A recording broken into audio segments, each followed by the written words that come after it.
13장 51절, 52절, 2절의 말씀을 함께 읽도록 하겠습니다. 함께 읽습니다. 이 모든 것을 깨달았느냐 하시니 대답하되 그러하오이다. 예수께서 이르시되 그러므로 천국의 제자된 서기관마다 마치 새것과 옛것을 그 구간에서 내오는 집주인과 같으니라. 아멘. 자, 오늘 함께 읽었던 말씀은 마태복음 13장 전체에 8가지 비유 중 마지막 비유의 이야기입니다. 오늘 읽었던 본문을 비유로 보는 사람도 있고 비유로 보지 않는 사람도 있습니다.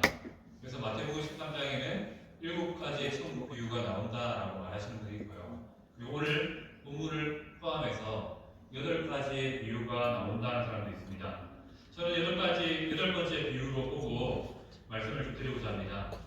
자, 오늘 읽었던 2절이지만 이 2절에는 여러 가지의 이름이 있습니다. 어떤 이름입니까? 옛것과 새것의 비유라는 이름도 있고요. 또는 집주인 비유라는 이름도 있고요.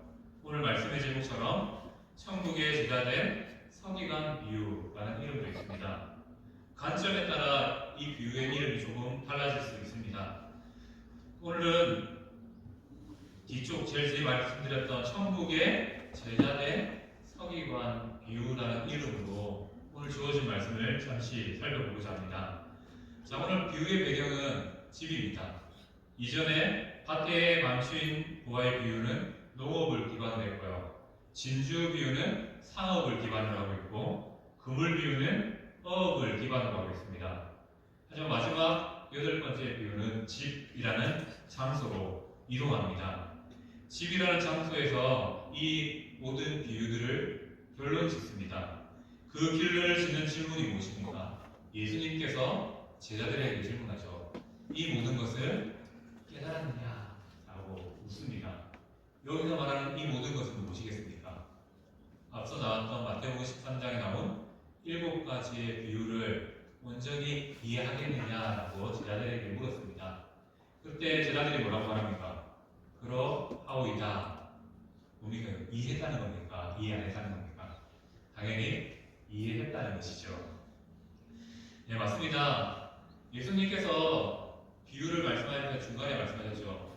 비유는 어떤 사람에게는 감춰져 있고 어떤 사람에게는 깨닫게 하신 것이 바로 이유다라고 말씀하셨는데 제자들은 이 말씀을 듣고 7가지 비유 전체를 하나님의 말씀으로 깨닫게 되는 은혜를 입게 되었다는 것이죠. 그러한 차원에서 그러하외다라고 말합니다. 근데 이 고백에는 놀라운 비밀이 함께 담겨 있습니다. 자, 이 고백 누가 할 수 있을까요? 비유를 깨닫는 자 누구일까요? 바로 예수님, 하나님께 택함을 받은 자가 이 비유를 깨달을 수 있다는 것이죠. 다르게 말해보겠습니다. 하나님의 말씀을 듣고 은혜 받는 자는 누구일까요? 하나님에 대해서 알고요. 믿음이 있는 자가 듣고 깨닫는 은혜가 있습니다. 마찬가지로 이 비유들의 이야기를 통해서 깨달았다는 것은 무엇을 의미합니까? 예수님의 제자들은 하나님의 택함을 받은 자들이라는 것. 어떻게요? 말씀을 이해했으니까. 말씀을 깨달았으니까 그 사실을 의미한다는 것이죠. 말씀이 들린다는 것은 바로 그 자체가 우리가 하나님의 선택을 받았다는 것을 의미합니다. 우리가 매번 예배 자리마다 말씀을 듣고 이런 마음들이 드는 것은 무엇을 의미합니까? 내가 하나님의 선택가 있다는 거고요. 그래서 그 말씀이 들리는 겁니다. 그래서 우리가 말씀이 들린다는 것은 우리에게 복이죠. 내가 하나님의 선택 아래, 택함 아래 있다는 것을 의미합니다. 바로 오늘 이 짧은 비유지만 아마 13장 전체의 내용들을 하나하나 설명할 때 라는 생각을 하셨을 겁니다. 그 말은 다른 말로 내가 하나님의 선택 아래 있고 하나님은 나에게 말씀을 통해서 나의 삶을 인도해 주고 계시구나 라고 생각할 수 있는 것이죠. 그리고 이제 52절 말씀이 이렇게 이어집니다. 예수님께서 말씀하시지요. 뭐라고 말씀하십니까? 그러므로 천국의 제자된 서기관마다 마치 새것과 옛것을 그 국간에서 내오는 집주인과 같으니라고 예수님께서 말씀하십니다. 우리가 먼저 살펴볼 것은 천국의 제자된 서기관입니다. 자, 천국, 제자, 서기관 세 개가 다 다른 겁니다. 그렇죠? 그런데 이것을 하나로 묶어서 한 대상을 지칭하고 있습니다. 누구일까요? 천국의 제자된 서기관은 누구를 말하는 것일까요? 결론적으로 말하면 이 천국의 제자된 서기관은요, 신약 시대를 살아가는 신약교회의 성도들, 바로 이 자리에 앉아 계시는 성도들을 의미하는 표현입니다. 바로 우리가 천국의 제자된 서기관이 되어야 된다는 것을 포함하는 의미가 이 표현에 담겨 있습니다. 그렇다면 우리가 한번 생각해 봅시다. 서기관은 어떤 사람입니까? 그냥 문자적으로 보면요, 글을 옮겨 적는 사람. 우리 성경적으로 좀 해석하면요, 성경 말씀을 옮겨 기록하는 사람. 왜 그렇습니까? 자, 성경은 원본을 필사하는 방법으로 이스라엘 백성 자체들에게 전달됩니다. 그래서 서기관이 해야 될 일은 뭡니까? 늘 손도 씻고 말씀 앞에 자기의 삶을 가다듬고 하나님의 말씀을 있는 그대로 복사가 안 되니까 옮겨 적는 겁니다. 그 일을 하는 것이 서기관의 주된 임무 중 하나였다는 것이죠. 그런데 여기서 뭡니까? 서기관은 단지 글을 옮겨 적는 것으로 끝나는 삶이 아닙니다. 옮겨 적되 이 말씀에 대해서 탁월한 지혜가 필요하고요. 또 누구를 가르칠 수 있는 능력이 있어야 됩니다. 그래서 서기관은 하나님의 말씀이 율법의 전문가이고요. 또한 성경학자가 될 정도의 지식이 있는 사람이라는 것이죠. 그렇다면 성도가 천국의 제자된 서기관이라는 것은 무엇을 의미할까요? 바로 성도에게 주어진 사명이 이와 같다라는 것을 의미합니다. 다시 말하면요, 성도는 성경의 전문가가 되어야 된다라는 것이 이 비유에 담긴 이 표현의 의미입니다. 자, 이렇게 말하면 이 자리에 앉아 계신 모든 성도들이 신대원하고 목회도 전공하고 해야 될까요? 그것을 의미하는 것은 아니고요. 여기서 말하는 성경의 전문가는요, 이겁니다. 늘 말씀을 가까이 하는 삶, 하나님의 말씀이라는 기준을 따라서 내 삶을 기록해 나가는, 적어 나가는 삶을 사는 삶, 바로 그 말씀을 가까이 하는 자가 천국의 제자된 서기관이죠. 어떻게 해요? 오늘 이 자리에서 말씀을 듣잖아요. 그럼 우리 마음속에 기록하는 거. 하나님이 이렇게 나가시네. 나는 이렇게 한번 살아가야지. 하나님이 이런 분이시네. 나도 그렇게 생각해. 그것을 마음속으로 기록한다라고 생각하시면 되겠습니다. 그렇게 하나님께서는 우리 성도들을 하나님 말씀의 전문가, 하면 좀 표현이 그렇지만 하나님 말씀에 깨어있는 자, 하나님 말씀을 늘 대하는 자로서 세워지기를 원하신다는 것이죠. 그리고 이어지는 표현 중에 집주인이라는 표현이 등장합니다. 여기서 집주인은 무엇을 의미하냐면 교회를 의미합니다. 자, 우리가 가정 가운데 집주인이 가진 권력이 있죠. 뭡니까? 이게 내 거기 때문에 흔들 수 있는 권세가 있습니다. 그런데 오늘 비유의 이 집주인을 예수님은 교회로 생각하십니다. 바로 성도는 이 교회를 통하여서 절대적인 권세를 갖습니다. 어디를 향하여서요? 세상을 향하여서요. 교회 내에서 사람들을 향하여서 절대적인 권세를 갖는 게 아니라 세상을 향하여서 절대적인 권세를 가지고 있습니다. 교회 주인이 되어서요, 이 교회의 가장 중요한 것들을 세상 가운데 알리고 보여줄 수 있는 자격이 있다는 것이죠. 그래서 천국의 제자된 서기관, 성도들은요, 바로 교회와 같죠. 교회에 속한 사람으로서 이제 할 수 있는 것이 무엇입니까? 그 안에서 새 것과 옛 것을 내어놓을 수 있다, 가지고 나올 수 있다라고 말씀하고 있습니다. 자, 우리가 먼저 이렇게 한번 살펴볼 때 여기에 꽃간이라는 단어가 있습니다. 맞죠? 52절에 꽃간이라는 단어가 있습니다.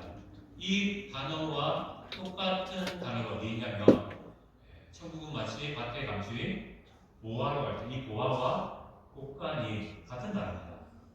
곳간에서는 뭐인가? 보물창고죠. 보물창고에서 새 것과 옛 것을 가져나오는 것이 누구라고요? 네, 교회라는 것입니다. 그리고 성도들이 그 은혜를 가지고 살아간다는 것이고 그 보물을 소유한 자라고 말씀하고 있습니다. 그렇다면 이어지는 표현에서 새 것과 옛 것은 무엇일까요? 구약에서 새 것, 옛 것 하면 뭐가 생각납니까?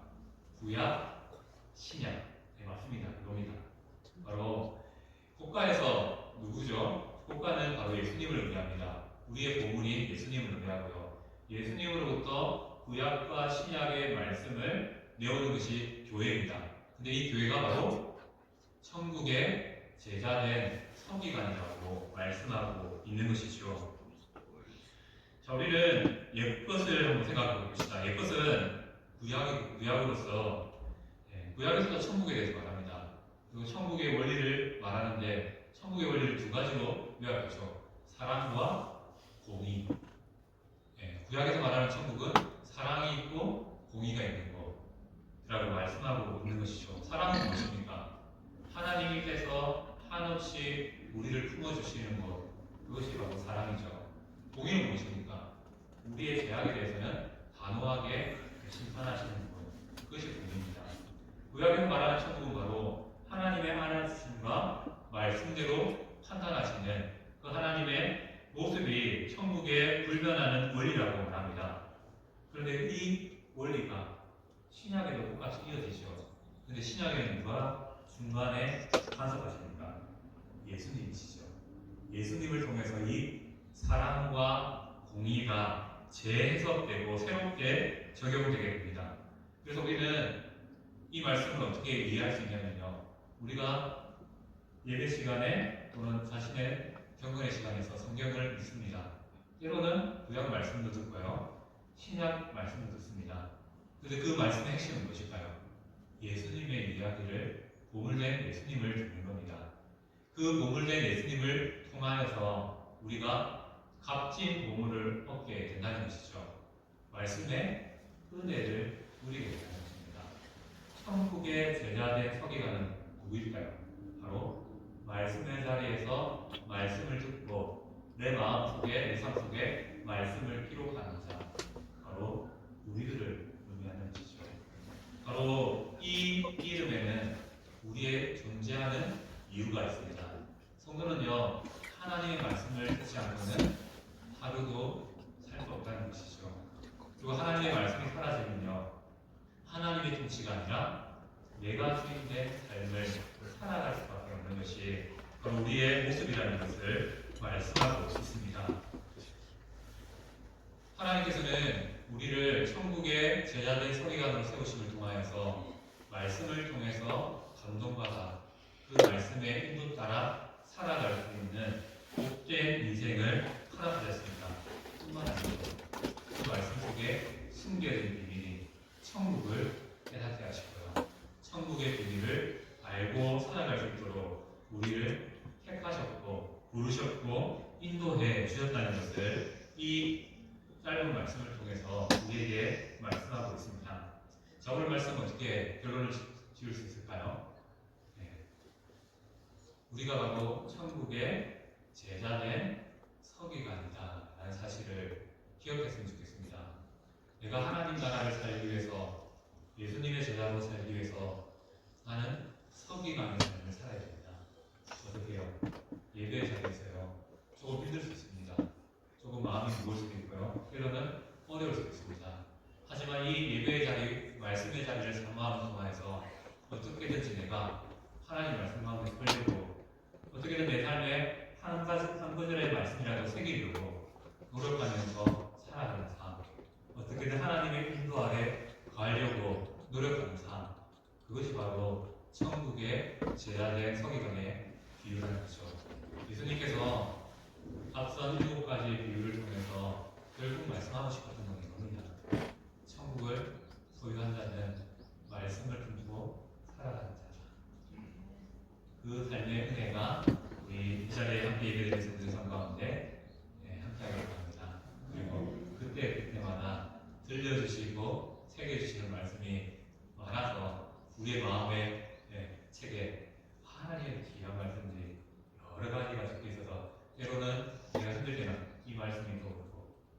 내가 떠오를 때는 이 말씀이 떠오르고, 그리고 내가 힘들 때도 좋을 때도 이 말씀이 떠오르는 통해서 이것이 하나님께서 말씀으로 나의 삶을 인도해 주시는 것이구나 라고 깨달을 수 있는 은혜가 이 자리에 앉아 계신 성도님들 삶 가운데 가득 넘치기를 축복합니다. 아멘.